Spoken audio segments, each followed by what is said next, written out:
So good to see you. Thank you for being here. Yeah, let's just get started. My name is Amanda Brantley, and I want to give you a little bit of a backstory, and I'm sure Heidi will jump right in with her backstory too. I used to be one of those people who believed that stress would kill me. I would go to lengths to find ways to de-stress my life. I was so uncomfortable with the thought of stress, I would avoid family situations. I was a stickler for habits, meal plans, and rituals because I believed they would relieve anxiety. Absolutely. To the point where I even turned down helping my own sister plan my aunt's funeral because I didn't think I could handle it. I wouldn't necessarily classify myself as an anxious person or a perfectionist, which many people can relate, but I was terrified of stress. You see, my degree is in exercise science, and I have spent countless hours, books, lectures, speaking events, notes, understanding the impact and negative consequences of stress. We hear it all the time. Am I right, Heidi? Stress is going to kill you. Stress is going to lead to heart disease. Stress is going to lead to depression. The thing we commonly hear from doctors, therapists, friends say, oh, Amanda, you should get rid of the stress in your life. As if I had a choice. We don't choose the stress in our life. We don't choose being in the middle of a pandemic. We only can choose how we deal with it. And the past couple years, I've drastically changed my outlook on stress. And as it turns out, how we think about stress has way more to do with how it affects our health than the stress itself. See, stress arises when something we care about is at stake. And our body does crazy and incredible things to help us rise to that challenge. And that's what we're talking about tonight. How we can use our body's stress response for the life-saving and life-giving advantage that it is meant to be.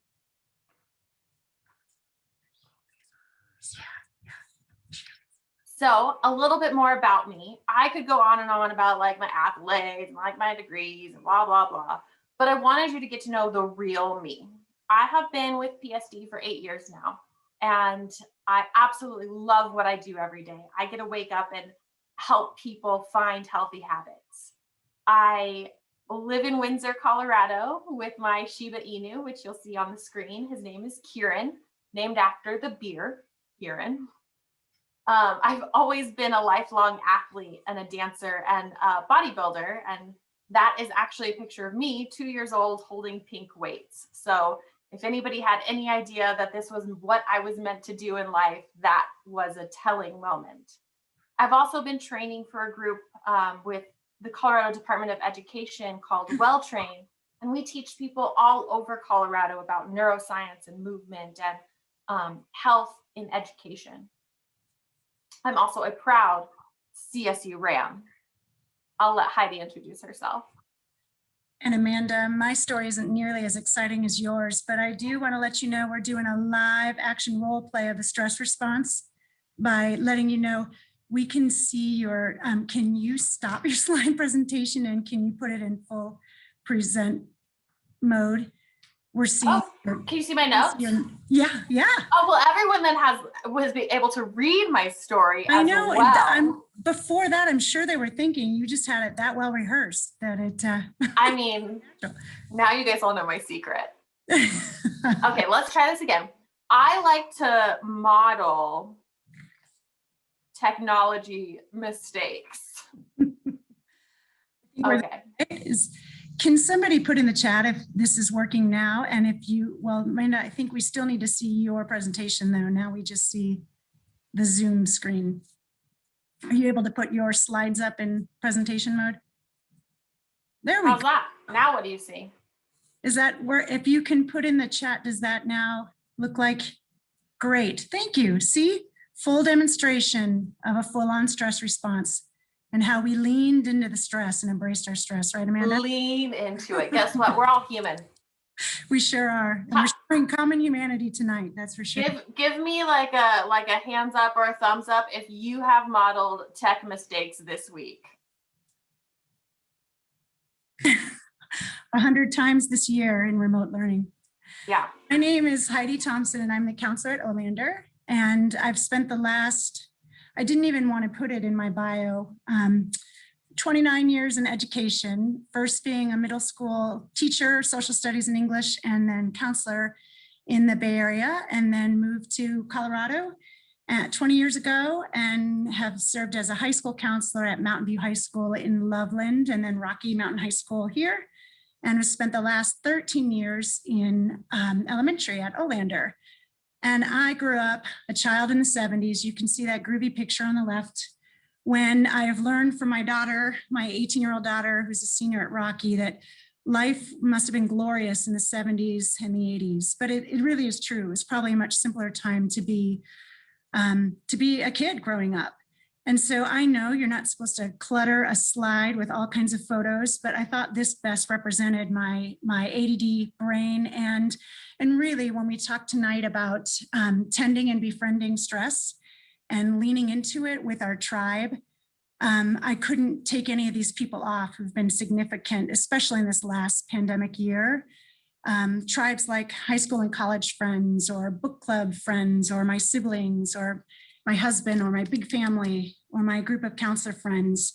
It's really been through these text threads where we've grown closer and kind of shared in common humanity in this stressful pandemic year. And then it's also been these hobbies on the screen that really have given me energy instead of depleted me when I really need to find healthy ways to reduce stress. So things like getting in the mountains and skiing, mountain biking, hiking, camping in the fall colors, water skiing, traveling with my family, 3 kids and my husband, or definitely getting back to our sacred space, our lake house on Torch Lake. So a nod to the Spartans in the crew, because I know there's a lot of Michigan State camaraderie here in this crew.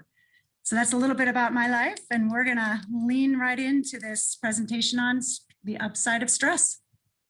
Okay, I've got the chat open so I can see your responses. If anything goes awry, I'm counting on you people in the chat to let me know, okay? Got to have my back here. So learning targets. Today, we're going to understand the different stress responses. We're going to look at reframing our stress mindset, and we're going to do some activities that align our core values with our stress response. Thumbs up. Working agreements. Some of you are at home, some of you are cooking dinner, some of you might even still be at the office, but here's how I want us to show up today. 1, play full out.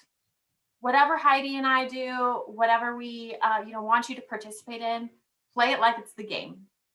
That's what we practice shows up for us in real life, right? Show up 100%. If you can put away distractions, you're going to get out of this what you put into it. Take notes like you're going to teach someone else. That's a great way to learn. Use the chat box. Seriously, blow it up. Ask questions. If something that we say, you're like, yes, that resonates with me, type it in the chat box. It helps us when we send this out later to take a look at the notes and see, what were you guys getting out of it? And then energy. Energy is a habit. You have to practice and cultivate it. So if you feel like you're sitting down and you're tired, stand up, get moving. Let's practice cultivating that energy.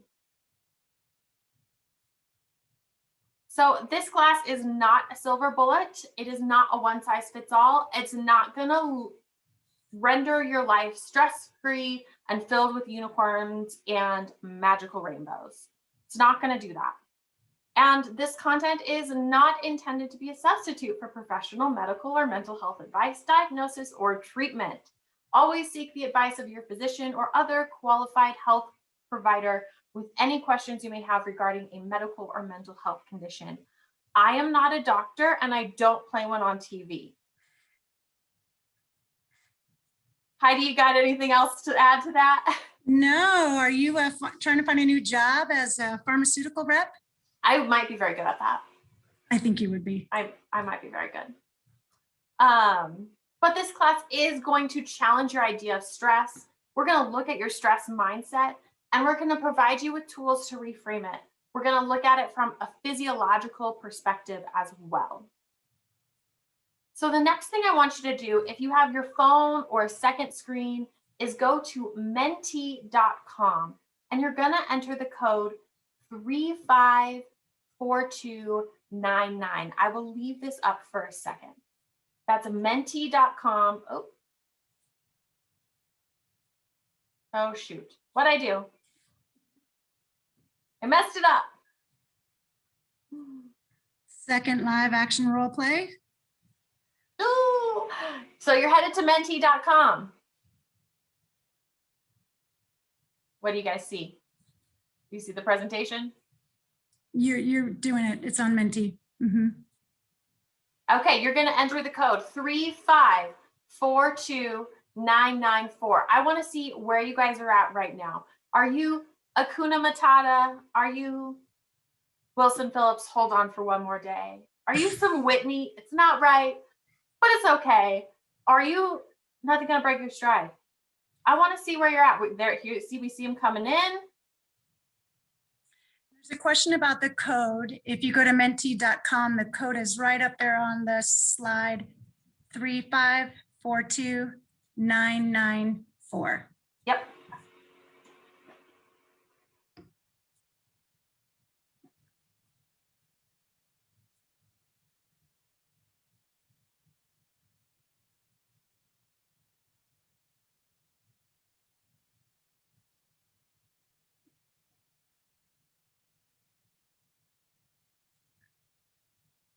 Okay, so as these come in, we're going to take a little quiz questionnaire. So I'll let you guys keep filling this out. I want to make sure I'm on the right one. So we're going to give you some questions. You might need a calculator. We're going to add this up in a little bit. But questions 1 through 4, we're going to rate on a scale of 0 to 4. 4 being strongly disagree, not okay with that. 0 being strongly agree. Okay, so the first question, we can see the slides. Okay, we're good. Okay, first question. Go ahead and go to the next slide, Amanda. Next slide. This one? For the it's on Menti now. Are you looking for back to the presentation? Now are we on the questions? Nope, you might need to close out a Menti or minimize. How about now? Now. That's number 3. We'll see where we can get to. Okay, so questions 0 through 4. 0, you strongly agree. 4, you strongly disagree. Question 1, the effects of stress are negative and should be avoided.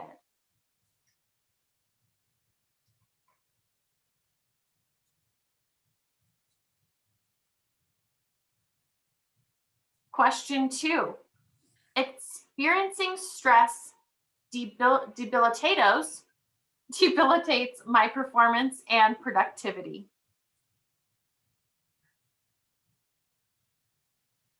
Question 3, experiencing stress inhibits my learning and growth.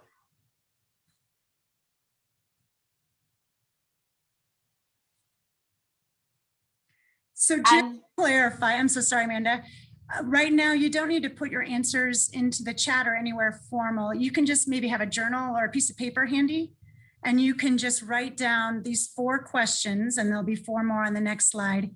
You would just write on a scrap piece of paper your number for each one of the questions, and then you could tally them up doing some mental math or with a calculator. We're going to get your final score, but that's just for you on a scrap piece of paper. Thank you for clarifying. And last question is 4, experiencing stress depletes my health and vitality. So I'll give you a minute or so to get your score for this slide. We're going to do the same thing on the next slide.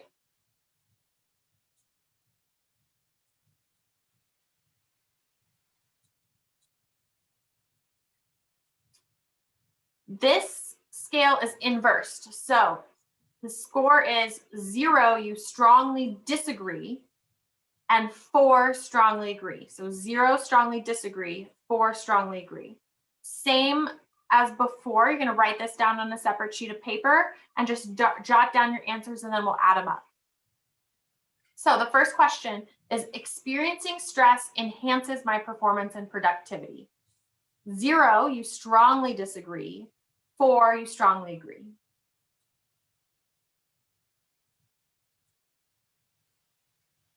Next question. Experiencing stress improves my health and vitality.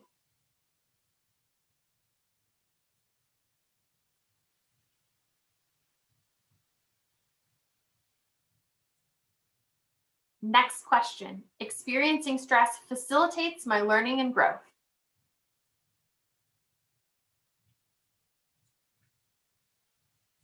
And then the last one, the effects of stress are positive and should be utilized.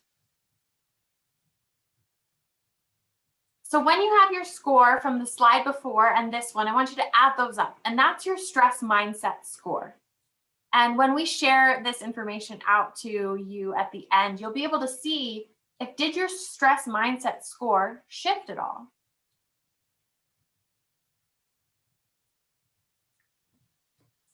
So Amanda and I are basing this presentation on a really great book that Amanda led a book study on, and it's called The Upside of Stress by Kelly McGonigal.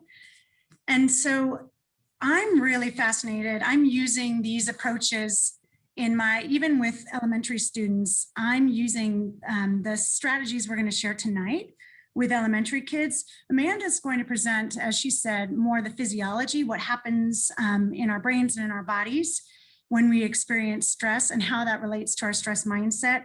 So when I'm presenting, I'm going to be sharing with you how you might share this with your own kids, or if you're an educator or a mental health professional, how you might share it with your students. So when Amanda's presenting, you can think about how to use this as a parent, as a professional, as a person, how you can use it for yourself.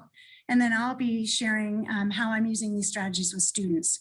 So I'm really fascinated by and really concerned by how this pandemic is really affecting the mental health and the cognitive mindset of our students or our own kids. And so I think we all understand the gravity of this pandemic on ourselves, on our families, as we're trying to educate our kids from home while we're trying to work jobs as well. And some of us are worried about, obviously just basic human needs, survival, bottom of Maslow's hierarchy. So I've really been trying to think about how is this going to show up now and in the future for our own kids and for the kids that we work with.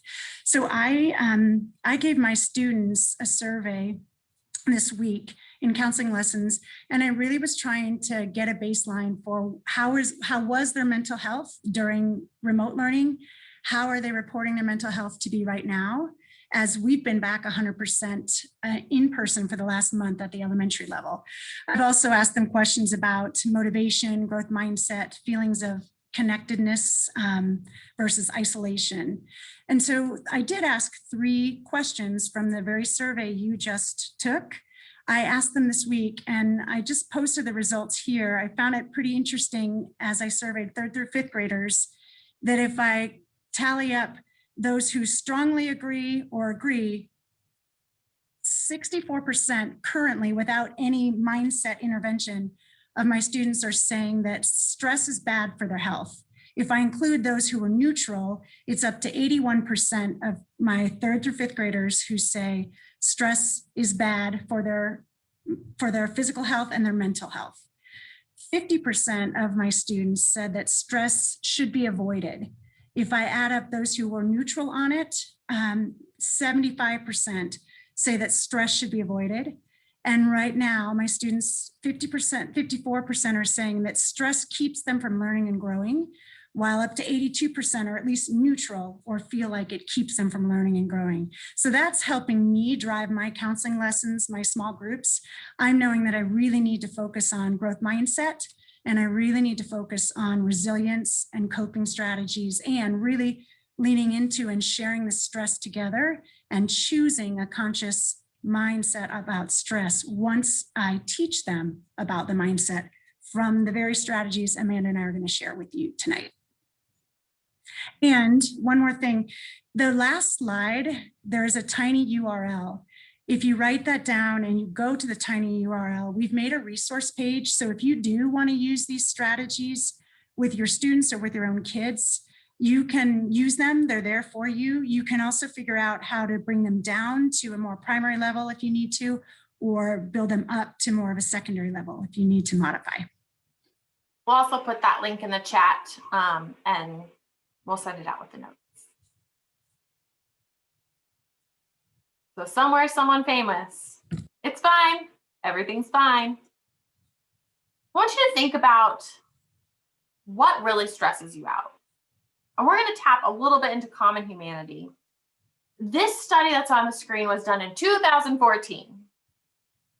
The number one thing that stressed people out was juggling schedules of family members. The second biggest thing is hearing about what the government or politicians are doing. And the third biggest stressor was watching, reading, or listening to the news. If we were to give our students or ourselves a similar survey in 2021, I don't anticipate it would be that different. As we talk about the physiological stresses and how our bodies react to it, it's important to look at what are the cues that are really causing this physiological response. So I just wanted to highlight that these are the 10 events that contribute to stress amongst our peers and ourselves.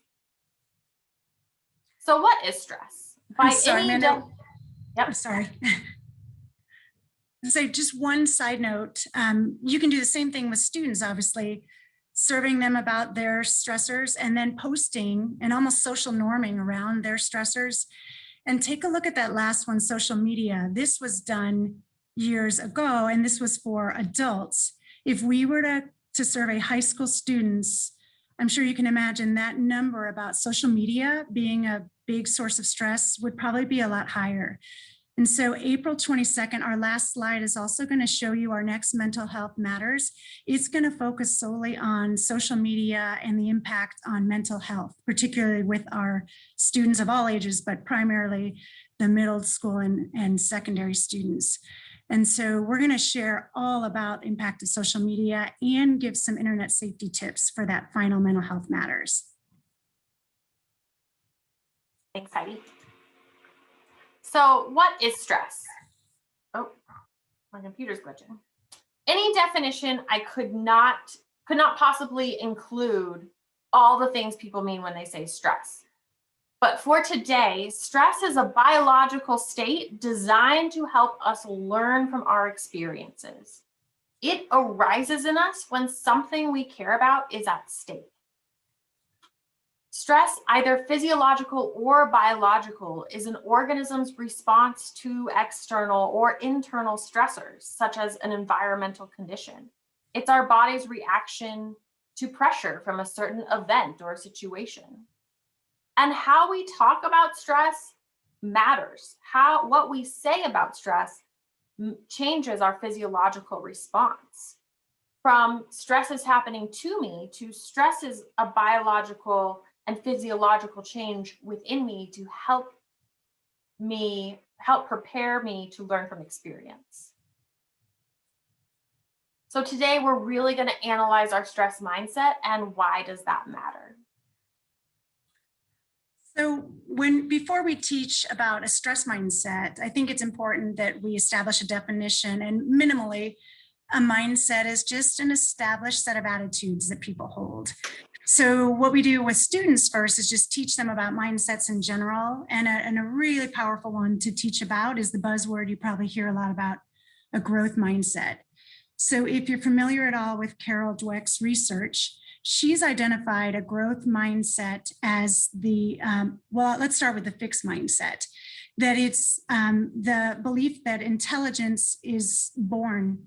It's inherently born, so that we are either born with a certain IQ that is fixed and really can't be changed much.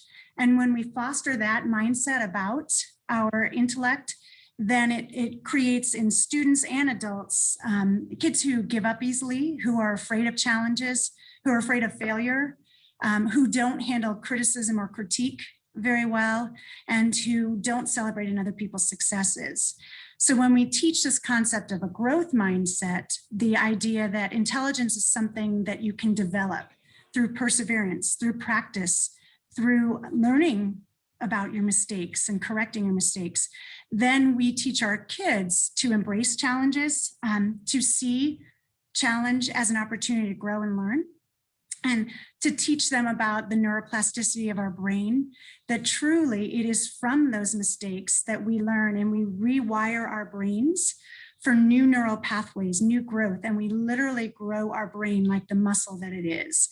And when we have that kind of growth mindset, we're not afraid of failure, we're not afraid of mistakes, we embrace challenges and even learn to embrace stress.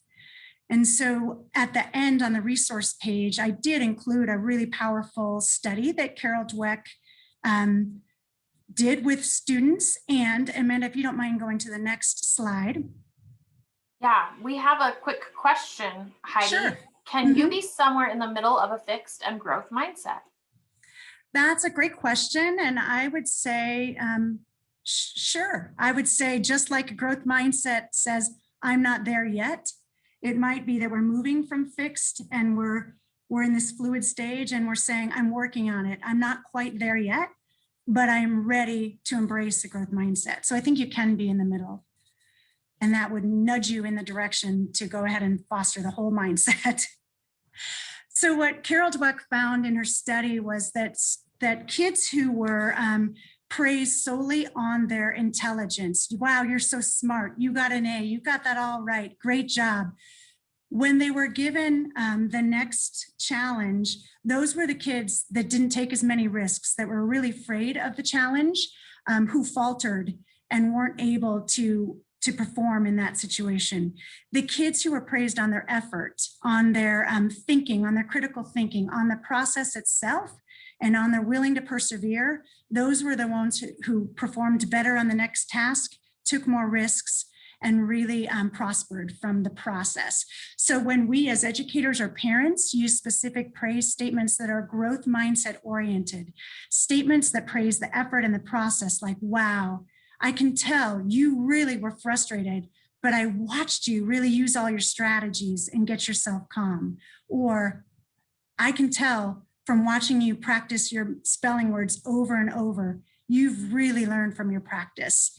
And so when we can praise the process and the effort, instead of good job, this ambiguous praise statement, or instead of something that praises winning the trophy, winning the race, or getting the A, then we build that growth mindset. The slide on the right in the center shows what are fixed mindset statements that a student or an adult might say, like, I can't do math.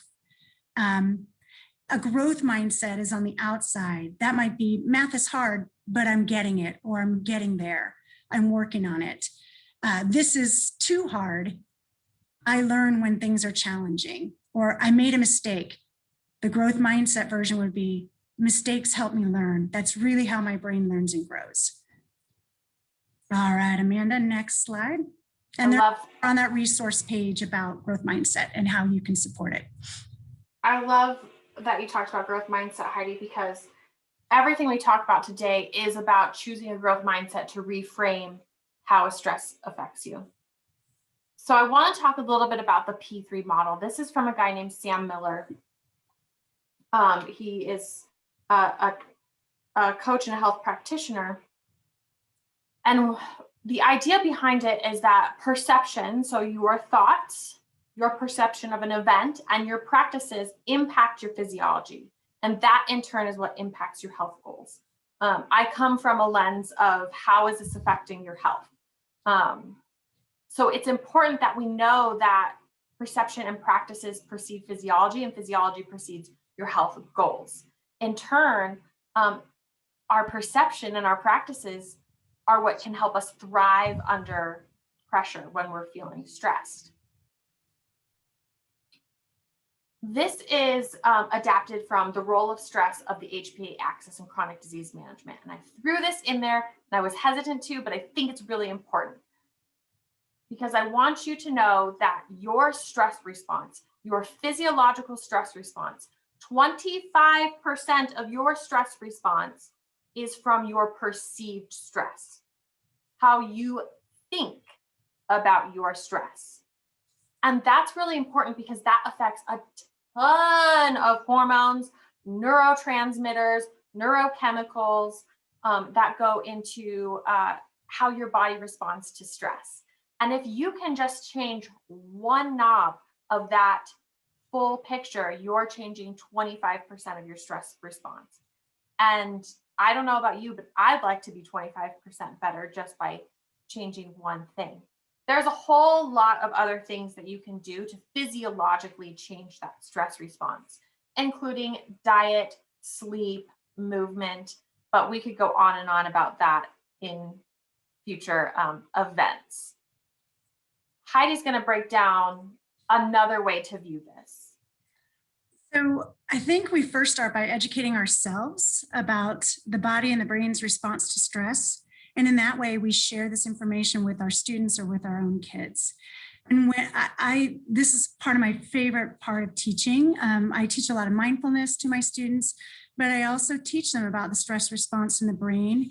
And in that way, we take students from being victims of their circumstances, or we take ourselves out of that victim role, and we realize the power and the choice we have in choosing a stress response, in hitting the pause button between stimulus when something happens to us, and instead of reacting out of impulse or out of emotion, really taking a moment to pause and choose a mindful response. And in that way, I think we move from victims to powerful change agents, ourselves modeling this, and then our kids learning that they really do have a lot more control than they might think they do about what happens in their lives and how they respond to it. That's why I put stressful situations may cause an alarm response, because if we know enough about the brain and the physiology, and we know enough about the stress responses, we could potentially hit the pause button, think, and lean into the stress and choose a different response. So in essence, we just teach briefly the 3 parts of the brain that really are involved in the stress response, starting with the prefrontal cortex. If you think about that frontal lobe there, many of you are very familiar with this. That's really where our executive functions lie, our ability to plan, to organize, to think things through and think about consequences, our ability to be rational, to be focused, to learn. That's where we do our learning as well. It's also the place where we inhibit impulses and emotions, strong emotions. But this thinking part of our brain, it gets hijacked by our amygdala. When our amygdala, that's our alarm center. It's where the stress response lies.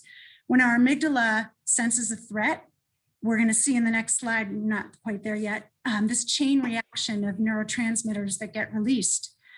Notice the hippocampus is the part of our brain that regulates memory and emotion. So often think about our memories trigger certain emotions. And we know that when we really want to make learning meaningful, we do it through emotions, through physical activity, and also through connecting it with emotions. And so our amygdala chooses at the speed of a tornado, fight, flight, freeze, if it detects a threat. But as we move to the next, as you look at this slide though, just notice first how close together the amygdala and the hippocampus are. That means that it's really easy for that part of our brain to think of something, a past threat or a past memory or emotion, and to be instantly triggered into that fight, flight, freeze response in our amygdala, versus the prefrontal cortex is not nearly as closely connected. So it's through teaching our students and our kids strategies like mindfulness, where we rewire the brain to have a closer connection, to really hit the pause button again, think about our strategies, think about our mindsets, and remain in that rational reasoning prefrontal cortex. When we go offline, we say we flipped our lid, then we're in that amygdala. We're no longer thinking rationally, reasonably. That's not when we can do any problem solving with our kids or with ourselves. We need to step away as adults. We need to co-regulate, model this with our kids, take some breaths and say, I'm really stressed out right now, or I'm really upset. I'm going to go take a quick break. I'm going to take a few breaths. When I'm calm, I'm going to come back and we'll solve this problem together. And in that way, we teach kids how to take that pause and how to move back into that problem-solving, rational frontal lobe. So And sorry, Amanda. That's really important to remember, especially the link between the hippocampus and the amygdala, because we are so wired for survival. Our brain wants to remember negative emotions and negative events. And it's important to note that when adding that pause, you can reframe that. Perfect segue, Amanda. I was going to mention that right here, that our amygdalas are hardwired. If you think of early human days, there were so many more life-threatening, true threats like saber-toothed tigers and woolly mammoths. Even though it would seem like our brains have evolved, they really are still hard-coded to scan our environment. And this was really helpful for me to learn through mindfulness that really our brains are programmed to look around the environment and notice and remember 5 times more negative experiences or 5 times more negative stimuli than positive. And so that's why when your kids may come home and you say, how was your day? And they unload and they say, it was terrible, it was awful. And they focus on the one negative experience. You almost have to train them through a practice that I try to do with my kids or with my students called 3 good things, where you really focus on offsetting or rebalancing that negative bias in the brain by remembering all the positive things that happened. And then you can still process and talk about the negative, but that's why you get that. It was terrible, awful, even though probably 20 good things happened for your child, he or she just wasn't looking for it because the brain is looking for those threats. So teaching kids that is really empowering, and teaching them that really there aren't those same threats there used to be. So that look that girl gave you in your chemistry class is really not a threat, but our brain can trick us and really trigger the amygdala simply by that little look or that somebody bumping into you in the hallway. And when kids learn, wait a minute, let me stop. Is that really a threat? Let me stay in my rational prefrontal cortex and think about this. Because once that amygdala detects a threat, look at the chain reaction. It sends a message to the hypothalamus, to the pituitary gland. That's when our adrenal gland moves that cortisol through our body, and our body is preparing for fight or flight or freeze. Next slide. So Heidi and I are going to talk about there is not just one stress response, and it looks different in your body from each different stress response. So we have the fight or flight, and that's a threat response. That's what Heidi was talking about with the flipped your lid. You know, Susan over there gave me a dirty look in chem class. Now I can't focus. My amygdala is hijacked. She's like off the charts. That's the fight or flight response. That is priming our body for self-defense and priming our body to either fight, flight, or freeze. Here's where it's really exciting. You also have an excite and delight response. And there's one big physiological change that occurs. Everything else is the same. Your amygdala opens, your body flushes with cortisol, and cortisol gets kind of a bad rap. Cortisol is not bad. Cortisol is the action molecule. It's the thing that pumps in your system and says, I am ready to go. Cortisol was designed for action and movement. Write that down. Cortisol was designed for action and movement. So the biggest difference between that fight or flight threat response and the excite and delight response is what actually happens to our heart and our blood vessels. See, when we perceive something as a threat, our heart and blood vessels constrict, right? They get really tight. When we see something as a challenge or an excitement, our blood vessels and cardiovascular system actually open up and provide us with more energy and more easily able to have blood flow. This actually increases something called DHEA, which is a longevity precursor. It also improves learning, memory, and growth, and recovery. It improves our motivation to action, and it increases our confidence. And you can switch from the fight or flight response to the excite and delight response just by pausing and responding versus reacting. What Heidi was talking about, that self-awareness, that pause. Heidi, how else would you help people reframe from the fight or flight to the excite and delight response? I think it is doing exactly by doing what you're doing, explaining it so that you realize it becomes a conscious choice. So for instance, in getting ready for this presentation a few weeks back, my initial thought, oh no, what did I get myself into again? I'm always doing this to myself. And it just took me 1 second to say, you're doing this because you love this work. You're feeling this way because you're excited to share your knowledge. You're excited to share what I've learned from these stress responses. So that's my take on it, is just, it helps you reframe. My favorite phrase to drop in when I am feeling overwhelmed or I feel like the fight or flight response is coming on is saying, whoa, Amanda, your heart is in it. You care about this. Your heart's in it. And that's why you're excited. So we have another cool response called the Tendon Befriend response. And this is probably one of my favorite that I had no idea about.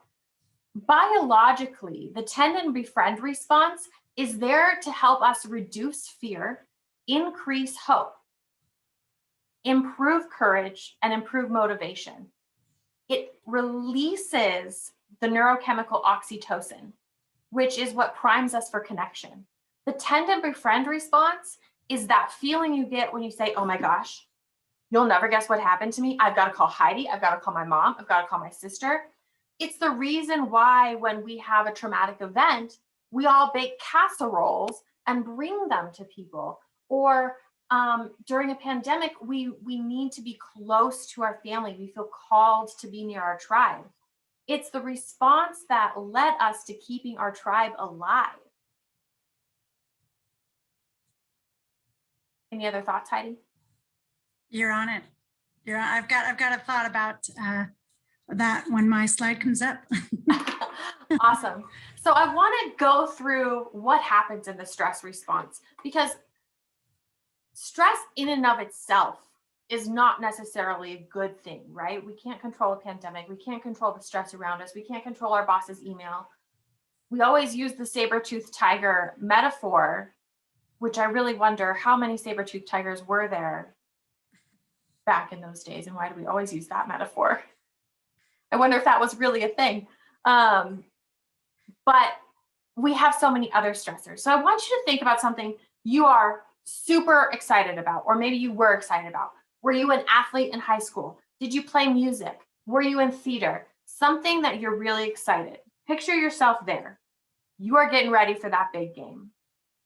And here's what's going on in your body. Your palms start getting sweaty. Your heart is racing, and your body is pumping itself with neurotransmitters. Your medulla in your brain releases norepinephrine and epinephrine, and it is ready to go. Those release some cortisol, and energy is flowing. Your stress response, your excite and delight response just gave you a ton of energy. You could lift a car right now. Your sympathetic nervous system kicks in, and you become alert, really alert. You can hear things you didn't think you could hear. Your liver mobilizes fatty acids and adipose tissue. It dumps a ton of fat and sugar in your bloodstream. So now you can lift a car and you can run for miles. Your heart beats faster, your breathing increases to give more oxygen to you. Adrenaline wakes up your sensors, your pupils dilate to let more light in. So I'm super excited right now. Light is coming in, my pupils are dilated. Your mind stops wandering and priorities, other less important priorities just drop away. You get a chemical cocktail of endorphins, testosterone, dopamine. Dopamine is the neurotransmitter that says, "Ooh, I want to go get that." It's your motivation neurotransmitter. And you get a ton of that when you up level that stress response, when you want to pursue your goals. It's that why, that purpose. So all of this happens, whether it's a threat or response, an excite and delight response, or a tend and befriend response. You've also increased your DHEA as opposed to a threat response. So your focus increases even more, and your ability to recover from whatever you're about to do has increased. Killer T cells, the little assassins of your immune system, have just been boosted. And cortisol, with the oxytocin release we talked about, actually is going to go decrease our inflammation. We're more likely now to connect to our tribe, to connect to our teammates. We're ready to get into that game. We've increased our meaning and purpose with some of those transmitters. We're motivated and we're ready. So stress doesn't have to be a negative thing. It is our body priming us to handle what's about to come. Heidi. Well, it just makes me think about, my husband and I were just talking about this last night, and it's mentioned in this book. It's kind of like that picture there where these two 13-year-old or 15-year-old girls, their father was trapped under a 3,000-pound tractor. And it was literally because of this little cocktail going through their bloodstream that gave them the focused energy, the motivation, the willpower, and the physical strength to do something superhuman, literally, and lift this 3,000-pound tractor to save their father. So there are really so many cases where it is necessary. This stress response is necessary to keep us alive. Yes, the threat response is, but these other responses are so helpful in pursuing our goals and helping us do literally superhuman things. When we learn to see it that way, I think that's when we can access it and use it for all of its best purposes. So there's been a lot of mindset studies done on stress. If you ever pick up the book, The Upside of Stress, which I highly recommend, you'll be able to see a ton of them. So Heidi and I are going to just touch on a few, but the one that really, really popped up for me was this 1998-2006 National Health Interview Study. And they followed people for a few years and asked them, how much stress have they experienced in the past year? And then they waited 8 years to see if any of them died. What they found was that 8 years after that, those who reported high levels of stress had an increased risk of dying by 43%. But it was only those who actually believed that stress was harmful that had that increase. So over those 8 years, 182,000 Americans may have died prematurely because they believed stress was harming their health. According to the CDC, Center for Disease Control and Prevention, that would make believing stress is bad for you the 15th leading cause of death in the US, killing more people than cancer, AIDS, and homicide. Just by believing that stress was harmful. Jeremy Jameson of University of Rochester did some really cool studies on exam days, and this would be great to do with your students. And Heidi, please chime in here if you've done this, where they talk to their students about stress actually is going to help their performance. And people who feel anxious during a test might actually do better, and they shouldn't be concerned if they're anxious. It's their body priming them to take this test. And if they find themselves anxious, to remind them that stress might help. Students who got this intervention scored higher on the test, and the intervention stayed with them not just for that test, but all throughout their college experience. Heidi, have you done that in your classes yet?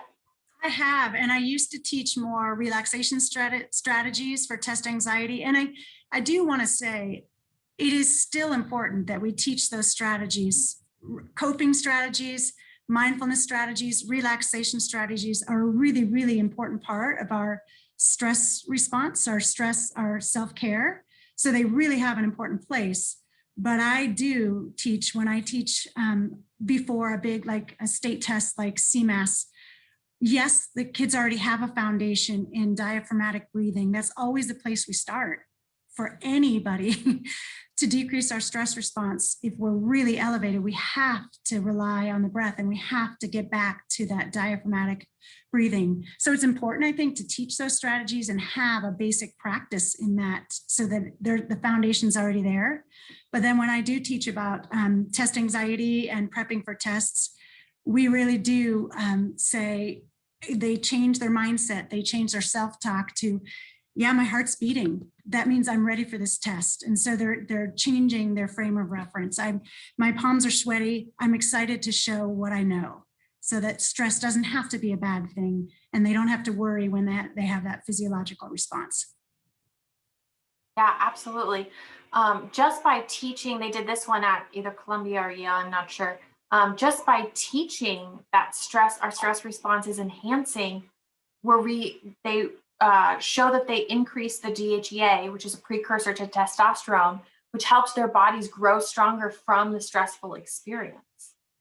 And those students in one study also performed better on their GRE, on all of their graduate tests, simply from having this mindset intervention and realizing that that physiological stress response was not going to stifle their learning. Instead, it was going to enhance their performance. We have some really great examples that we can use with ourselves and with our students on the screen. My heart is racing because I care about this. I'm excited about this. I'm determined. Again, my favorite is my heart is in it. This will help me learn and grow, and this will push me to connect with my peers.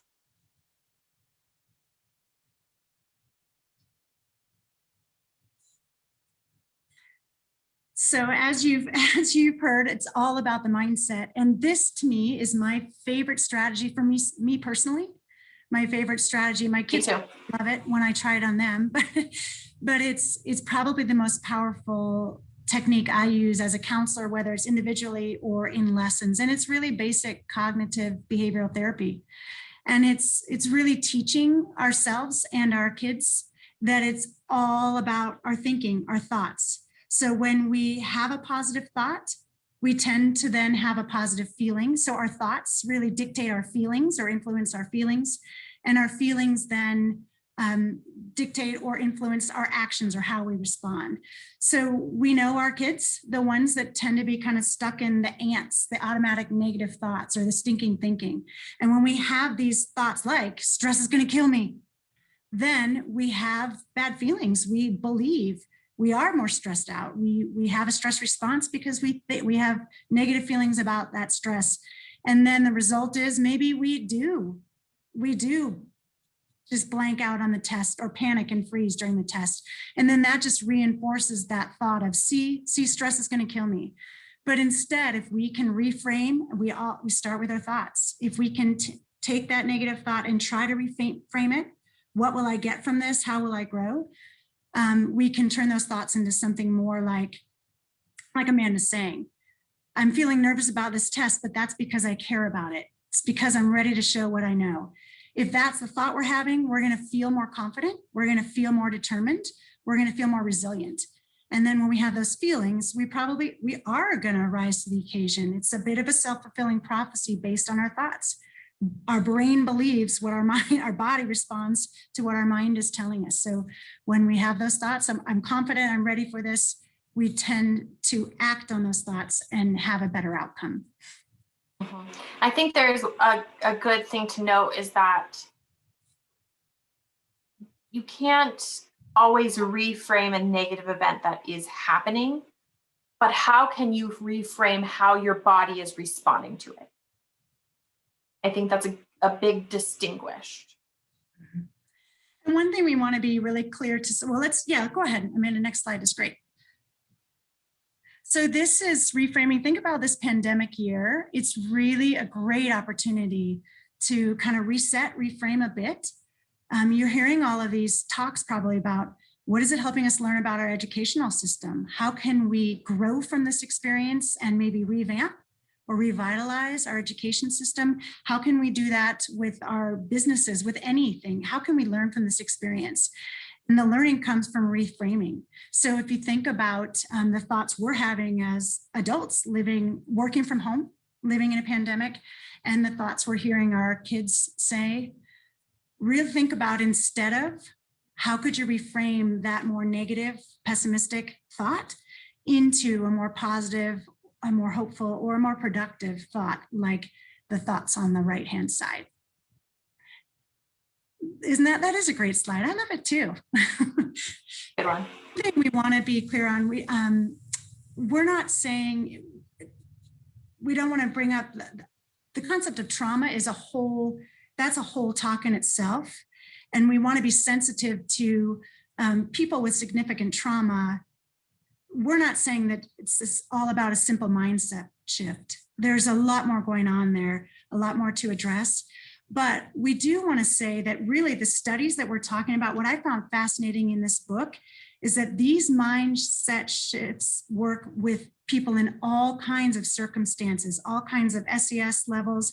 So really when they've even noticed that people who've survived horrible things like genocide or things like other pandemics or poverty or disease, it has really been those who have survived the best have had this type of a mindset about their stress.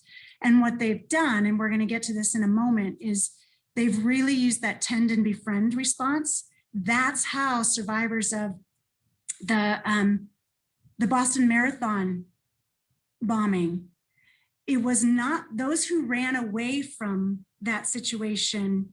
And when we want to run away from our fear, that's probably the point when we lean into it and take this stance of common humanity, when we share in the hardship with others, when we find our tribe and we tend and befriend. I'm not saying it's just about just change into positive thinking.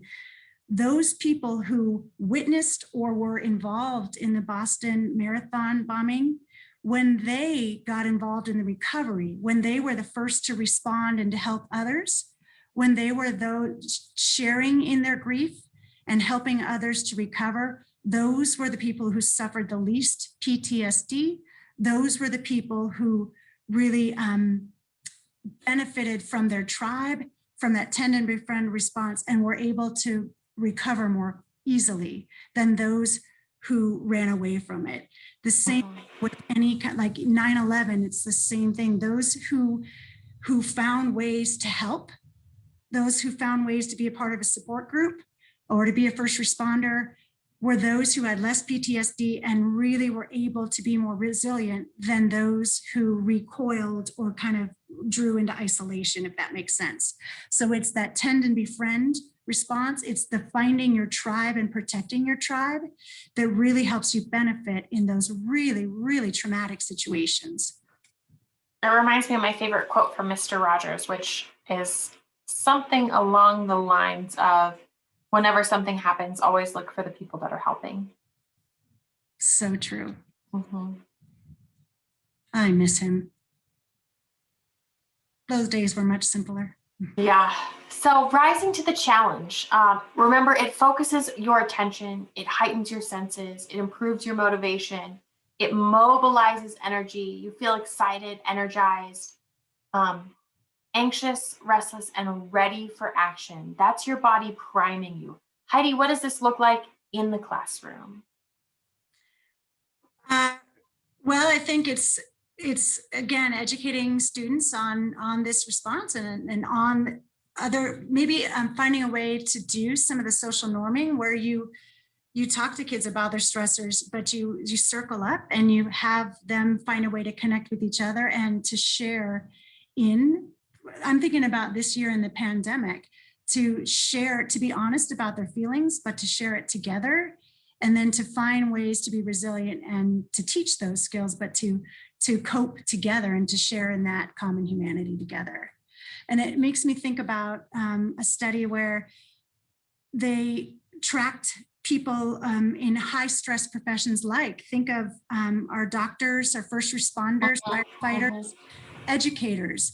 And what they did was, instead of having them, everything's rosy, everything's fine, what they taught them to do is they took doctors, for instance, surgeons in these high stress situations, and they gave them the opportunity to circle together once a week, and they were able to be real about their challenges, and they were able to share in their common humanity and share in their stresses, but they always made a point to celebrate their successes, to talk about the difficult moments, but to also share in their purpose, their meaning, why work they were doing. And what they found was, when the doctors and the educators and the first responders could be real and share in their hardships, but also share in the meaning, share in the purpose, and share in the celebrations of their work, those were the people with much less burnout. So that's kind of how I'm using this approach with my students. And I'm hoping to share that with staff too. Let's take this opportunity to share in this together, but let's find a way to be solution focused too, and think about how we can see this as a new opportunity to learn and grow together.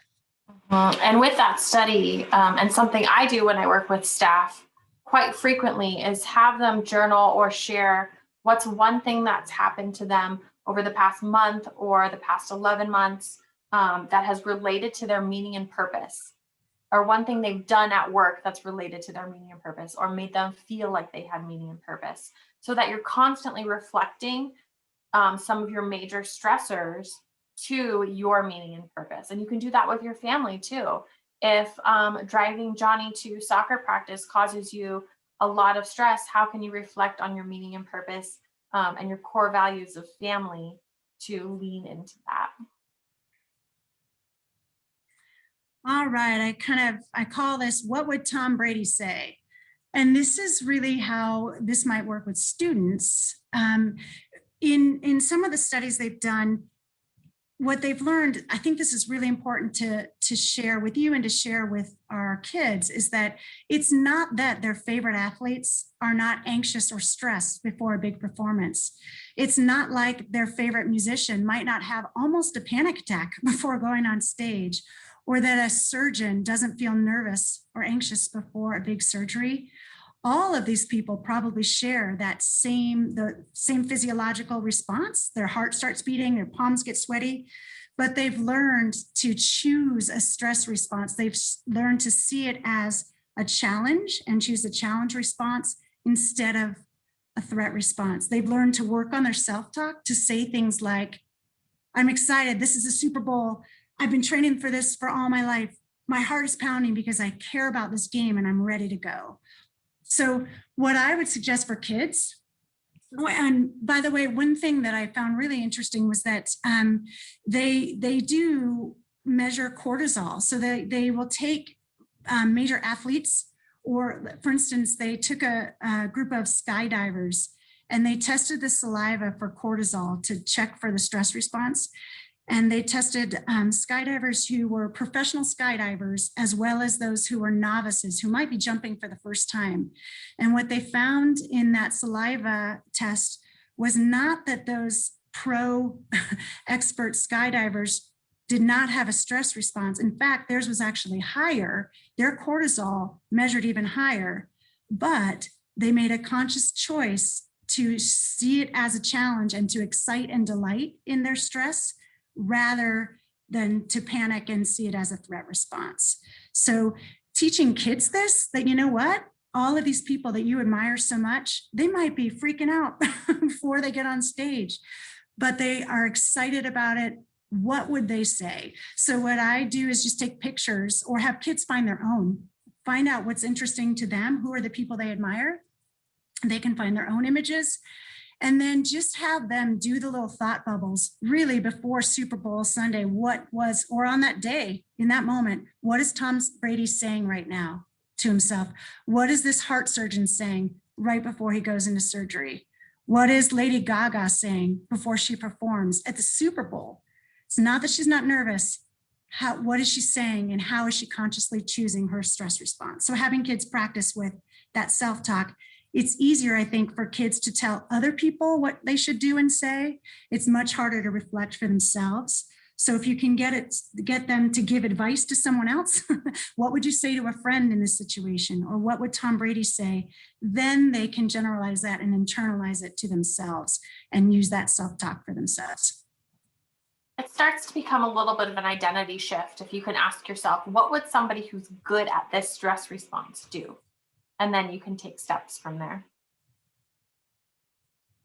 So connecting to the tribe, I think we've really honed in on this a little bit, but it activates those pro-social instincts. It encourages social interaction. It increases empathy, emotional intelligence. It dampens our fear and increases our courage. And we want to be near people we care about, our friends and our family. And we want to defend people and the values that we care about. And that's what's happening physiologically when we see a stressor. So one way this translates to our own kids, even to ourselves first, a lot of these practices, as we're saying, we have to embrace them first, practice them first, and then teach them to our kids, our own kids or our students.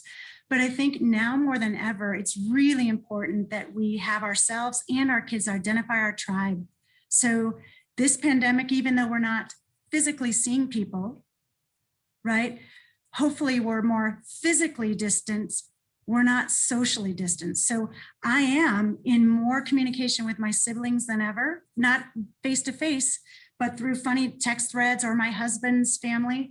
My counselor group, my phone's always going off because my tribes, various tribes, we're all texting each other to share in the stressors, but also mostly to share in the humor, the positive side of things, the things that make us laugh. So this is an exercise that you can do for yourself and with your kids, and it's really having them identify their tribes, their circles of support. So who are their friends, their family members? What teams or clubs are they a part of, or will they be a part of in the future if that's on hold for now? But it really is leaning in, as that study I shared. It's the people who jumped in to help after a disaster. It's the people who actually circle up and share in their challenges and their stressors, in their common humanity, but then share in the celebrations and the joy and the meaning in their work.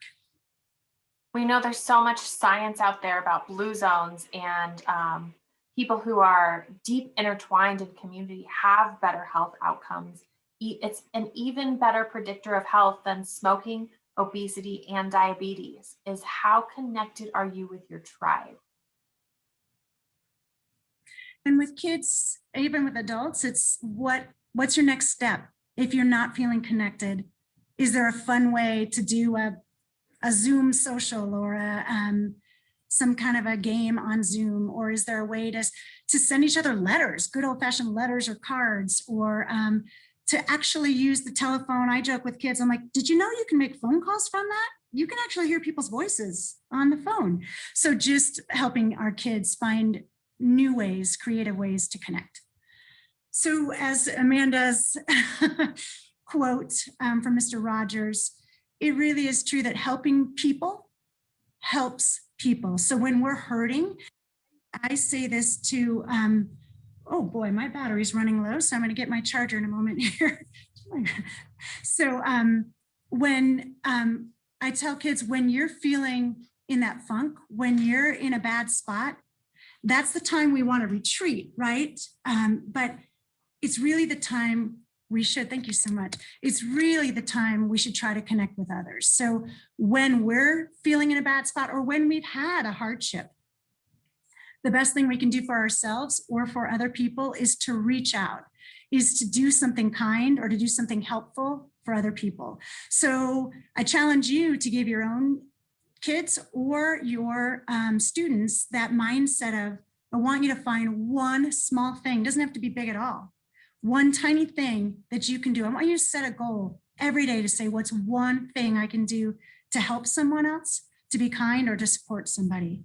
And when that becomes their mindset, it becomes a new habit. Every day, I'm going to find somebody I can support or I can help. You can have your kids or your family or your students participate in a daily kindness challenge, a weekly kindness challenge, a monthly kindness challenge. On the resource page, I put an example of a calendar of a monthly kindness challenge, and we do one each year at our school.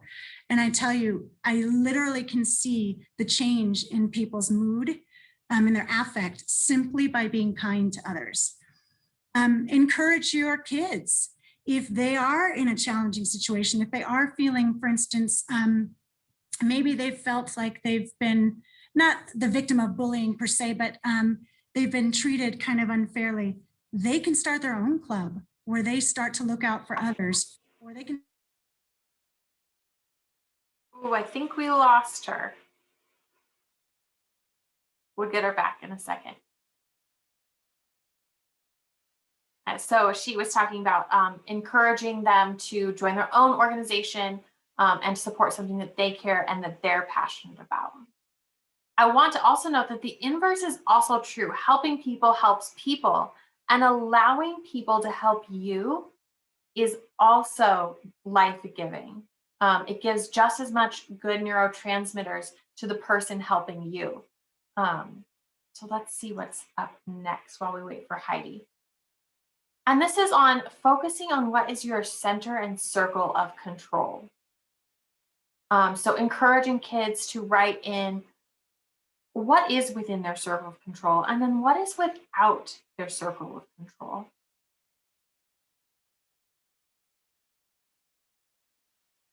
Let's see if we get Heidi back. I don't want to move on without her.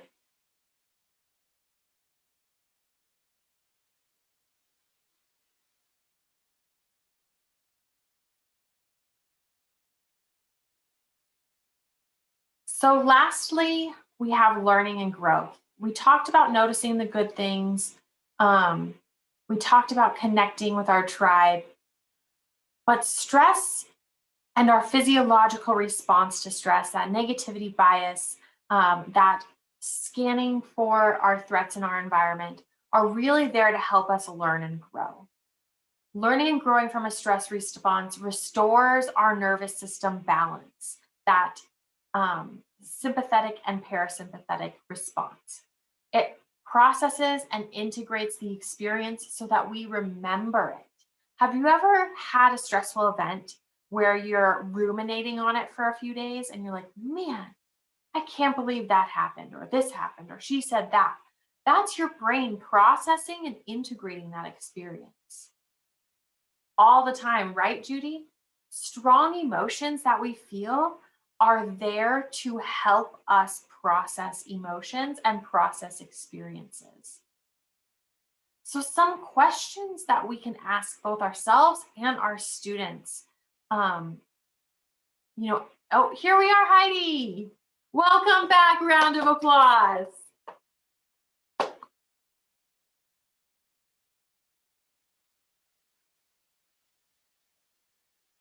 So some empowering questions while we connect to her audio that we can ask during our morning meetings, during check-in. These are some great questions. If you had an abundant courage, what's something you would try? I love the one, if you knew you couldn't fail, what would you do? What are the costs or missed opportunities that arise when we avoid what causes us stress? I talked about at the beginning when I thought stress was absolutely terrible for me, I wouldn't even help my sister plan a family funeral. So what missed opportunities arise when I tried to avoid that? Heidi, you want to jump on in? Well, sorry about that. My computer just shut off. So, so I believe I could hear you saying that, that really, I think you were talking about how I use these questions where you. Yep. So these are great, as Amanda probably mentioned. I use them when I'm having kids just really get a chance to connect with each other in the classroom, just practicing even just really mindful listening and reflective listening with each other by asking really powerful questions like this, or starting a morning meeting, or ending or starting a transition to an activity as a way to engage them. But it's really amazing to hear even what third graders can say when you ask them, what gives you purpose? What gives you meaning? Or when I explain, what entities do you belong to? You're not just a student. What other groups do you belong to? It's really amazing. They're ripe for this. They're ready to talk about who they really are inside. And then that can help drive what are those other ways that they can tend and befriend, especially when they're feeling down. What club could they join? What outreach could they do to other people in similar situations to move themselves into a better place? When we do that, when we connect to our meaning, our purpose, our bigger than self goals, our rocking chair goals, we increase our ability to bounce back from adversity. We are growing those skills, those neurotransmitters, that neuroplasticity to be able to handle what life throws at us. So just to review concepts, and pop in the chat if you have any questions that are coming up during this. Stress is not a bad thing. It's there to help us survive. How we perceive stress has a huge impact on our health. There is no one size fits all stress response. We can choose our stress response. We can choose to see it differently.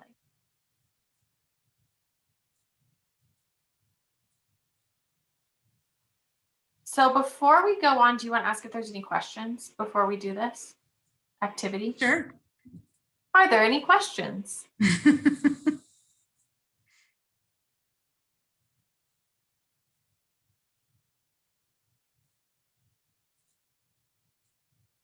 Am I going to run the book study again?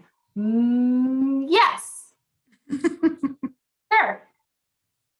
Is modeling the stress response the best? Oh, so many. Okay, so let's go with this one. Is modeling the stress response the best way to teach our kids? Heidi, do you want to take this one? Absolutely. Absolutely. Yeah. When we think about mindfulness, for instance, or being a mindful teacher, we talk about attunement. And when I help parents who say, how do I help my child who's so emotional and so escalated? We start with ourselves. And when we model how to make a mistake, when we model a growth mindset, when we make fun of ourselves and say, oh, I messed up again, but that means I'm growing. That means I'm learning. When we model, when we're starting to become escalated, when we model, I'm feeling frustrated right now. I'm just going to take a quick break. I need to take a lap around the house. I'm going to come back and solve this with you. Then we help our kids co-regulate. We help them remain calm, even if we're not feeling it, even if we're faking it till we make it. Our kids are sponges and they attune or align themselves with our nervous system, really. And so same thing comes with modeling this stress response. And we're not going to be perfect at it.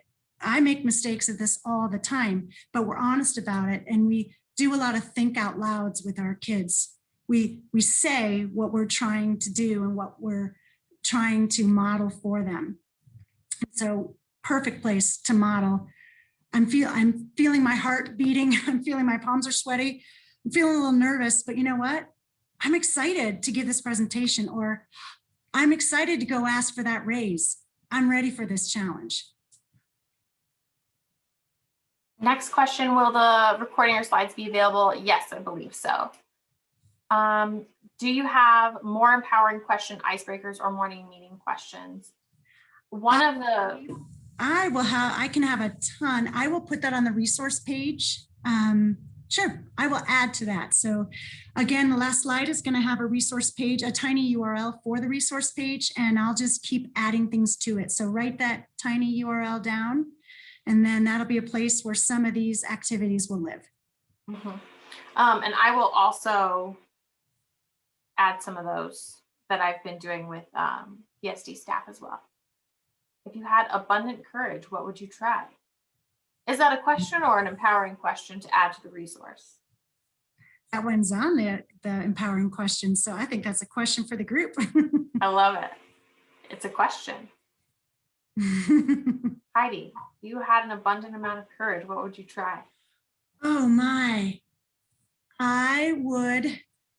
My husband's not going to be happy to hear this, but I would live abroad and travel abroad for a little bit and counsel abroad. What gives me courage takes courage is that it might mean you might have to stay home here for a bit.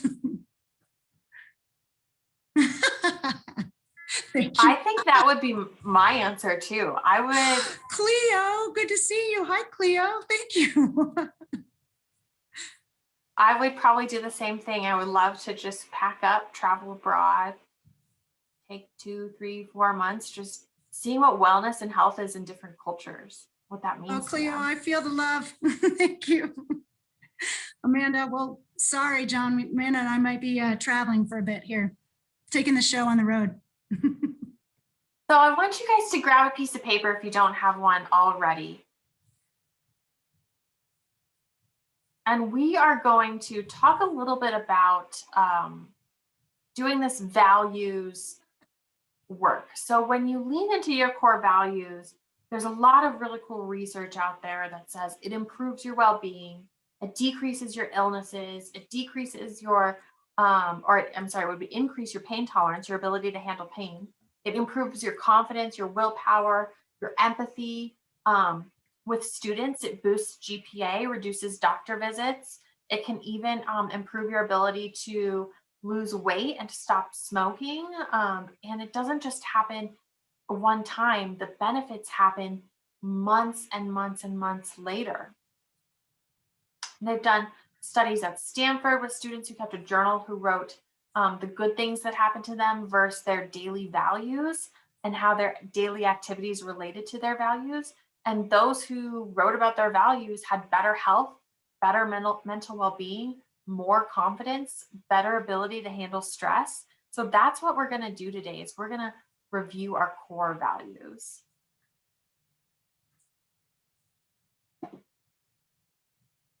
So I'm going to read this list of values and I want you to pick 5 to 10 of them. So whatever I read out loud, just write it on down. The first one is authenticity.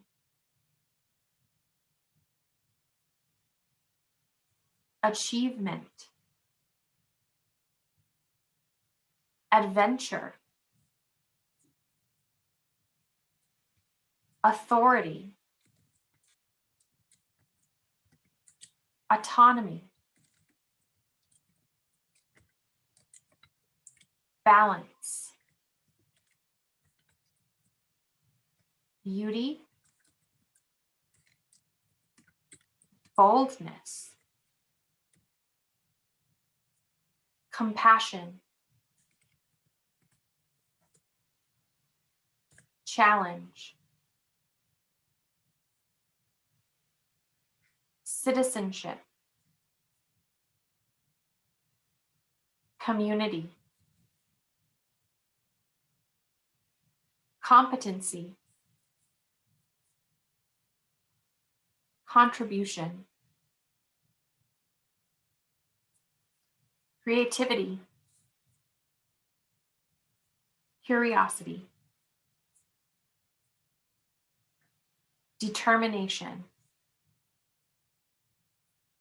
Fairness. Faith. Fame. Friendship. Fun. Growth.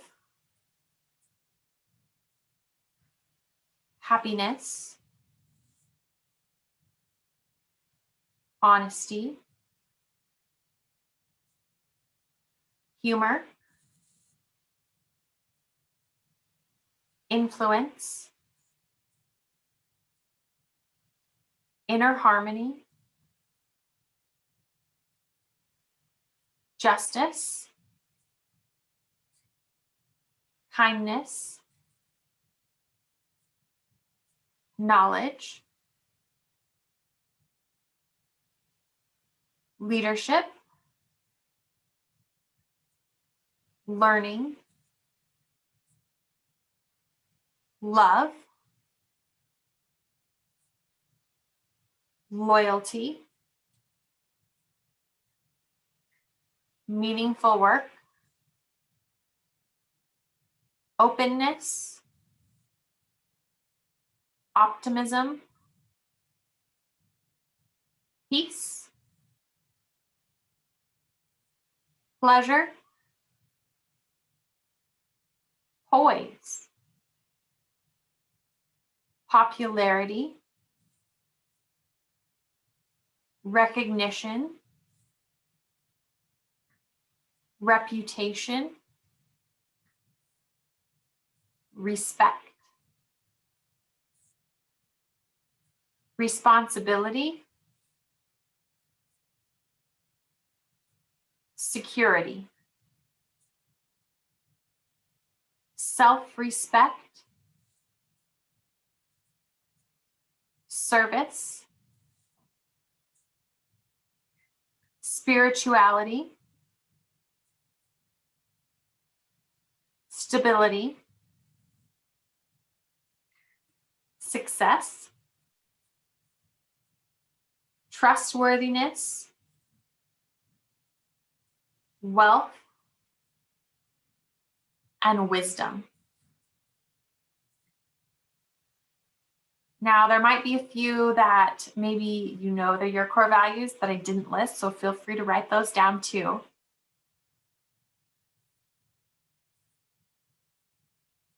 And once you've narrowed those down from 10 to about 5, you'll want to keep those handy. Aligning stress with your core values can help you shift from perceiving it as something outside of your control to something that might help you deepen your values and your commitment.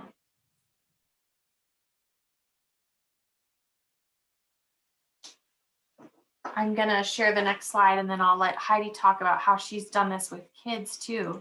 What do you do with these core values? Yes, I will put these on the list of resources page. I always create some sort of manifesto or something I keep with me. So I keep mine right in front of my computer. So every day when I open up my computer to go to work, I have my core values right there. And I let that guide all of my decisions to live illuminated in the integrity and really rooted into my core values. And I do this exercise with all of the staff I work with, and we've done it in a few different book studies and classes. And Heidi, you've done it with a lot of kids. So yes, I'm going to share with you a core value exercise that I've done, but I want to say it can be as simple as even in our first counseling lesson when we came back from being remote into full in-person, I had students, without intending to do this very exercise here, I had students come up with a one-word mantra. We talked about it's a new start, it's January, it's in a way, it's a new year. It's the first time we're all back since last March in person together. So we talked about new beginnings, almost like a New Year's resolution, but I had them pick one word, a mantra that they wanted more of, that they wanted to feel more, experience more, they wanted to have in their life more. And so students put one word, and I gave them some ideas, and they put their one word on a piece of colored paper. And then now, you know, those we decorated their plexiglass. They have those little plexiglass partitions. So it's nice for me to walk in now and see when they put their partitions up, they'll be, you know, fifth graders with the word calm, or maybe they want adventure or peace or kindness or connection. Or they decorated their classroom window with their one word mantra. And then we literally just practice as you walk in the school door. I want you to take a deep breath in, breathe in your mantra, breathe in calm. exhale chaos. And we kind of practice breathing in that word that they want literally to bring into their mind and into their body. But another, this next exercise, just really, if you don't mind going to the next slide. And similarly, we did the same with our staff. We borrowed this from, I think, one of the, maybe Beatty in a wellness meeting had shared that I had done that a few weeks before with students. And ironically, Beatty, I believe, as part of their staff morale campaign, iStone, thank you. They, we borrowed this from them. They got paint chips and put them in the lounge. We put ours in the lounge and we shared iStone's approach, which is essentially what I had done with students without knowing to do it with staff. But you put your mantra or your word on, or your core value on a paint strip. And now we have that word, if you choose to, it's posted above your door frame of your classroom or office, so that when people go by, they know what you're needing more of in your life and they can support you in, like mine is harmony. So people could walk by and say, I'm going to help Heidi remember her life. She wants balance and harmony. So with my students, I'm sorry, man, if you don't mind going to the next slide there. I included these directions on that resource page, so we won't get too much into it now, but even with third, fourth, and fifth graders, I have gifted and talented monthly affective groups. So we do this value sort, and you take these 5 different colors of paper, cut them into, each student gets 4 strips of each of the 5 colors. And then I guide them through what to put on each color of paper, so that on blue, they're putting 4 possessions that they value, pink, 4 people, and they cannot, unfortunately, I let them cheat. I don't have the heart, but they're really not supposed to say my family, my friends. They're supposed to name 4 specific people on 4 different strips. And parents, I'm going to give you the spoiler alert. You always make it. You always make it in the final. Oh, we lost you again.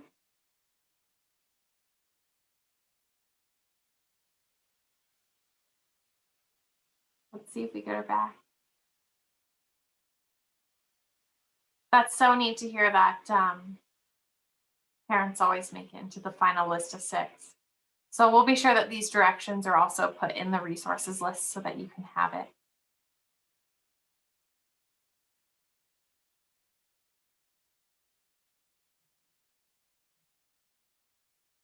So the resources list is the tiny URL at the bottom, and I'm going to,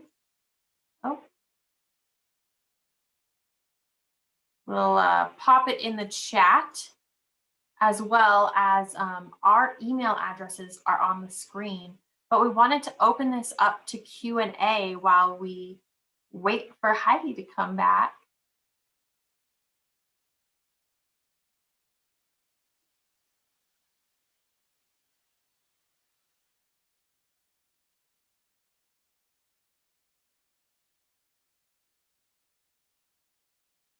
Is there any great questions anyone has?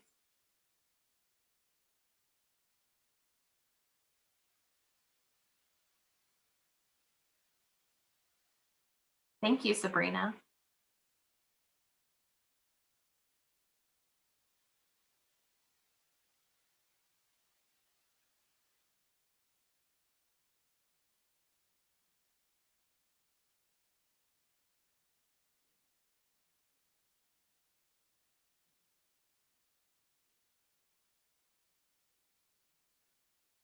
Could we please share the book title again? Yes. So what this presentation was based off of is The Upside of Stress by Dr. Kelly McGonigal. We'll make sure that that's also put in the resources page.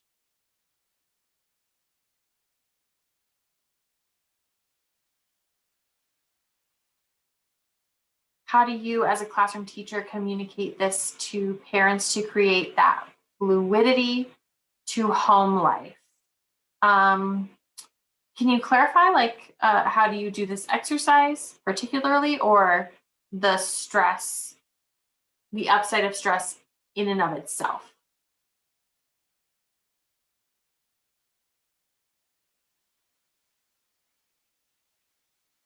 Thanks, Lori. Thanks, Judy.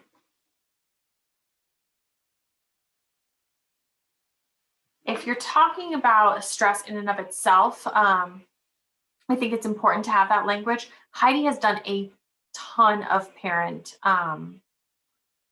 presentations, so she'll have a ton of resources to be able to share with you on how to really present stress in a way that parents can understand. Dr. Dan Siegel has a lot of really cool stuff too. If you just also look up his YouTubes, he has a whole video on flipping the lid and how to explain that not only to students, but also to parents, so you understand what is happening in your brain with your amygdala being hijacked, your lid being flipped, and not being able to think with your prefrontal cortex. Creating a growth mindset at home. Yes, we can definitely put in some resources on creating a growth mindset at home. Angela Duckworth and Carol Dweck have a ton of really great resources out there. Both of them have excellent books and websites.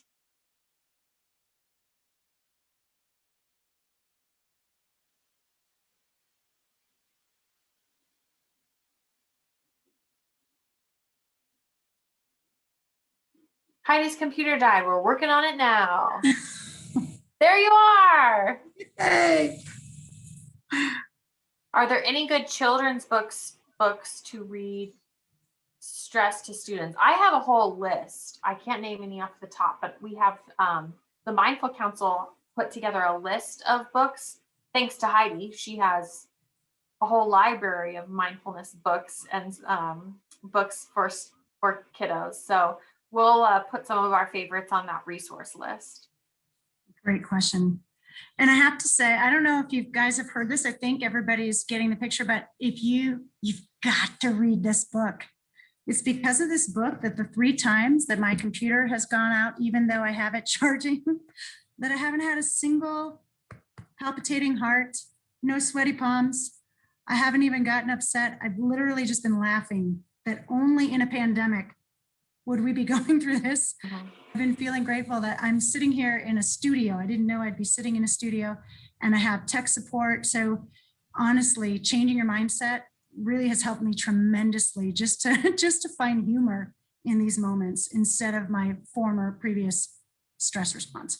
Mm-hmm. If you are a PSD teacher, I will do the book study again. The book is Leah, The Upside of Stress by Dr. Kelly McGonigal. She has some other really great books, including The Willpower Effect and The Joy of Movement. Both of those are really good too. Mm-hmm. So obviously, Amanda, you mentioned there's the tiny URL, and that's where we'll keep loading some of the resources that you're requesting. But feel free to reach out to us with any other needs or questions, and we're happy to answer. And highly, highly recommend that you do that book study with Amanda. She is my muse. She is just a goddess of I feel the same about you, Heidi. Wellness. Quinn asks, my high school student is preparing to take the SAT. What are some mindfulness strategies I can teach them? Oh, well, you know what I honestly would do first is I've got something I'll load on there on that resource list just about test prep, where you really start to learn more of this mindset of excite and delight. So I will share that. It really helps students know that feeling that anxiety, that physiological response is nothing to really fear, but instead to embrace. I would work on self-talk. That's still, to me, is part of my mindfulness, is am I being able to stop my irrational thoughts and recognize those?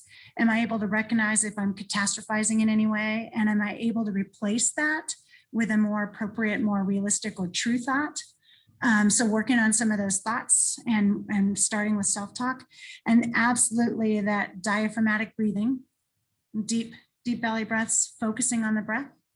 as well as I think positive, like guided relaxations or positive imagery really help. So before a test, I'll have students kind of, you know, put their head down on their desk, and I'll walk them through the night before, through the morning, and up into the test, and have them visualize the great meal they're going to have before, how they're going to have everything all laid out and ready to go so they're not stressed, the activity they're going to get, the exercise, the great sleep they're going to get, how they're going to wake up all ready to go, refreshed, how they're going to start their morning when the feet come on the floor, the self-talk they're going to be guiding themselves through, all the way until they are getting that test, how they're going to say things like, I've learned so much this year. I'm so ready for this. It's not about the score. It's about my effort, and I can do hard things. I've got this. So just kind of really visualizing test success. There's so much research about those mental images that we have and how it really becomes that self-fulfilling prophecy. It's like we tell our brain what we want it to do, and it responds. 100%. There's so much science, and a lot of science on athletes that do that. That guided visualization before an athletic event primes the same muscles in their brain and their body as if they were running the event. So I think that's would be definitely be the number one strategy I would implement, as well as movement before the test. 20-minute walk, elliptical, something to get the heart rate up and going. Great advice. How can I teach my student the balance between teaching my kids it's okay to feel their feelings and use strategies and tools to reframe their stress? Great question. I think, again, we have to be careful of having them believe everything has to be positive. So allowing them first to express their true emotion by asking not yes and no questions, but really by asking those open-ended questions to really get to build a trusting relationship. And whether that be for boys, like just going in a car, errands, shoulder to shoulder, for them to really have a heart-to-heart talk, looking face-to-face, but really building that foundation of having a safe place to share with each other, allowing them to express how they really feel and saying, yes, and so what do you want to do with that? Really empowering them. So what's your plan? What's worked for you in the past? Building on past successes. So allowing them to openly and honestly express how they're feeling without judgment, without interruption, without advice giving. I think that's the biggest key. Isn't we want to fix it. We want to swoop in and solve their problems. I have this feeling all the time as a parent, but instead just saying very little and just leading with empathy, validating their feelings. That is hard. I hear you. That is tough. And what do you think you'll do? What's your plan? Or what makes you feel powerful? Or what makes you feel hopeful? Good questions. Who's in your tribe? So empowering questions. Angela says, my stressed out teen has a hard time falling asleep. It can take 2 to 3 hours. Angela, there's a lot to unpack there. A few questions would be like, one, what is the time they're going to bed? Because teens, their melatonin is it's shifted later than younger children and adults, right? Their melatonin doesn't release until 11, 12, 1 a.m. in the morning. So they're not getting the drive to fall asleep at that time. And what is their sleep hygiene like? Are they going to bed at the same time? Are they looking at their phone before they fall asleep? What's the temperature in the room? There's a lot of different toggles you can try. Some suggestions those are just some suggestions I would take a look at. There's a really great researcher, Dr. Matthew Walker. He has the book Why We Sleep. And he goes into a little bit about that and also a little bit on how to have better sleep hygiene. And if you're looking for more resources, please just shoot me an email and I can get all of those to you. Amanda, I'm sure you're taking notes, right? People are asking for great resources. And I know for my 18-year-old, this has been a huge source of concern for me and for her, is this insomnia, not being able to sleep until 4 a.m. repetitively and then having to get up for high school. So we've worked a lot on nutrition, on diet, on getting to the root cause, which is often for our kids. Sometimes it's anxiety. So treating the root cause through nutrition, through supplements, working with your doctor, nutritionist, with a therapist, working, perhaps doing some neurofeedback, but really looking at those nighttime routines, that sleep hygiene and hygiene rituals, not being on screens, not having screens near you. There's even research about just having a phone in the room with you disrupts your sleep by, I think, up to like 25%. So there are great professionals out there. And I know, Amanda, you've done a district-wide sleep study, so you have some cool resources to share. But I hear you on the sleep. That is so, yes, Cleo, I know. And I was amazed. I've been doing this whole semester a lot. My lessons have been on, like I say, resilience, coping skills, stress management, and self-care, especially for my 5th graders. And I've been amazed at how many 5th graders have told me they don't go to sleep till 1 or 2. It's not because their parents aren't trying to help them. They are. It's because their circadian rhythms are off. It's maybe because they have stress or anxiety and their sleep cycles are so disrupted. So that's troubling to me, the number of our kids, our young kids, that are having sleep problems. So mental health matters. Maybe next year, sleep. Yeah, sleep. There's so much to it. I mean, I teach a 4-hour class on sleep hygiene alone. So yeah, it's definitely a problem in America. And I think somebody had a question about saying, I can't even remember what I said before, where you said, let's see, it was, you were saying something that I said you were wondering where to get more information on it, and I can't remember what it was that I was saying. That okay, last answer was helpful and I enjoy hearing it again. Oh, was it about test prep? I think it was that, or how to help if a child, how to hear a child's feelings, and then you might have to put in there what it was that you were looking for. And Amanda, you and I will look through this chat and we'll continue to build that resource list, right? Yeah, we'll take a few more questions before we wrap up. And there will be a video of this presentation that will come out to all of you who RSVP'd for this. So you will see the slides, you will hear these answers again. So that's a way to get the information. Well, I believe, unless there are other questions, we do want to end with a fun raffle. We want to tell you about the next Mental Health Matters night. So on April 22nd, from 6:30 to 8, not until 8:30, but 6:30 to 8, the next one will be the impact of social media on mental health, especially in our kids of all ages. But remember, hopefully our elementary kids aren't as exposed, but we want to learn about it now so that we can put good practices in place as parents and set good limits. So there'll also probably be a little bit about setting good technology habits and limits in your family, even at that young age, as well as internet safety by one of our district campus resource officers. That's April 22nd. You can scan that QR code to register.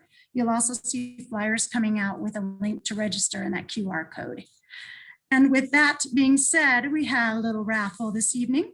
So if you are still here, Amanda, if you press on that, oops, did that not, I embedded the link. If you go back, if you press on the Ferris wheel, it should do the wheel of names, which is really fun. I hope it, yes, it does.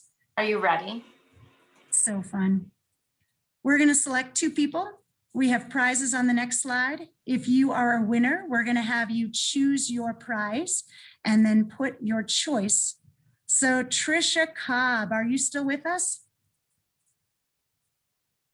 If Trisha is still here, you can put your name, your first and last name in the chat and your email. If she's not, we'll do another spin anyway. She's still there? Oh, she works here. Oh, awesome. Okay. Okay. So Trisha is here and she'll get to choose. And then Melissa Schaefer, if you are still on with us, would you put in the chat your name and your email, please? Oh my God. Phone's going off. Oh my God. Is this where you say, I've never won anything in my life? Awesome. All right. So people who are winners, if you put your name and your email in the chat, if for some reason we don't get that information, we'll just do 2 more random drawings. So check your email. You might be a lucky winner. These are our choices for raffle prizes. You may choose either the mandala book that also comes with a set of gel pens. You may choose that, or the charades for kids, or the game Beat That, a family game, or these family talk cards, questions for thought-provoking dinner time conversation instead of what did you learn today? Nothing. Or a diffuser comes with these essential oils. So those 2 winners, we're gonna email you and see what choice you would like, as long as we have your name and your email in the chat. If we don't get that information, we'll reach out to other people and we will share those prizes. Thank you so much, everybody, for joining us. It's been a wonderful evening full of opportunities to practice a stress response. Sure has. Thank you, everyone. Have a good night. Thank you so much. Thank you. Thank you.